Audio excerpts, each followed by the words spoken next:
मी पंजाब आज आहे 22 मे 2025. कालच मी रात्री एक व्हिडिओ दाखवला की लाईटवर किडे आलते, तर मी म्हणलो तो 24 तासात पाऊस पडणार. तर पाहू शकता ही आमची इथली लेंडी नदी, या लेंडी नदीला भरपूर असं पाणी आलंय. पाहू शकता या बाहेर. आणि आता सकाळचे 5 वाजलेले पाहू शकता इतकं जोरात पाणी वाहत आहे. आणि राज्यातल्या या ठिकाणी 22 मे पासून परत राज्यातल्या शेतकऱ्याला सांगू इच्छितो की राज्यामध्ये 30 तारखेपर्यंत असाच ओढे नाले नदी वाहणारा पाऊस पडणार आहे, म्हणून हा अंदाज लक्षात येतो. मुंबईला देखील मुसळधार पाऊस पडणार आहे, म्हणून मुंबईवाल्यांनी सतर्क राहण्याची गरज आहे. राज्यातल्या सर्व शेतकऱ्याला सांगू इच्छितो की राज्यामध्ये पूर्व विदर्भ, पश्चिम विदर्भ, दक्षिण महाराष्ट्र, उत्तर महाराष्ट्र, कोकणपट्टी, खानदेश, मराठवाडा 22 मे पासून तर 30 मे पर्यंत असा नदी ओढे नदी नाले वाहतील असा पाऊस पडणार आहे, म्हणून हा अंदाज लक्षात येतो. माझी सर्व शेतकऱ्याला विनंती की विजा कडकडत असताना झाडाखाली थांबू नका.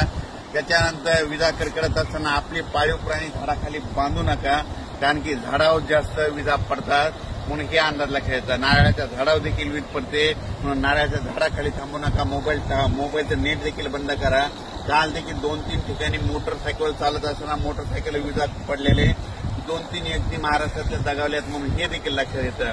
आणि राज्यात सांगायचं झालं तर म्हणजे हा पाऊस 30 तारखेपर्यंत दररोज 2-2 दिवस वेगवेगळ्या भागात पडणार आहे आणि जमिनीमध्ये चांगली 1 फूट वर जाणार आहे, म्हणून हा अंदाज लक्षात येतं. मग सांगायचं झालं तर हा पाऊस सांगायचं झालं तर सर्वात जास्त मुंबईला पडणार आहे, नाशिककडे पडणार आहे, त्याच्यानंतर कोकणात पडणार आहे, कोल्हापूर, सातारा, पुणे खूप पडणार आहे, म्हणजे नगर जिल्ह्यात देखील खूप पडणार आहे.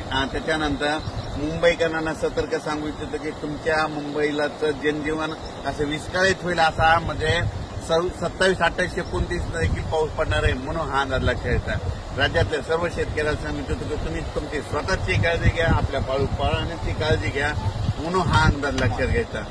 राज्यातल्या कालच मी एक व्हिडिओ टाकला होता की मी म्हणलो होतो लाईटवर किडे आल्याच्या नंतर बघा 72 तासात पाऊस येतो का नाही. म्हणजे काल 21 मेला टाकलं, हे बघा 22 मे. तर हे असा निसर्ग संदेश देते. आणि आणखीन एक सगळ्यात महत्वाचं सांगतो की 15 मे ते 30 मे दरम्यान ज्या गावात जास्त पाऊस पडला त्या गावात पावसाळ्यात जास्त पाऊस पडतो आणि त्या गावाला झुकतं माप राहतं, म्हणून हे सगळ्यांनी लक्ष घ्यायचं. हे कोणताच तज्ज्ञ तुम्हाला सांगणार नाही. जर तुम्हाला एक सांगू इच्छितो की आमचं धामणगाव आहे, म्हणजे आमच्या धामणगावला 15 मे ते 30 मे दरम्यान आता असा पाऊस पडला आणि इकडे सेलूला नाही पडला, तर येणाऱ्या पावसाळ्यात आमच्या गावाला दररोज पाऊस पडणार, पण सेलूवाल्याला सोडून देणार, म्हणून हे प्रत्येकाने ही गोष्ट लक्षात घ्यायची.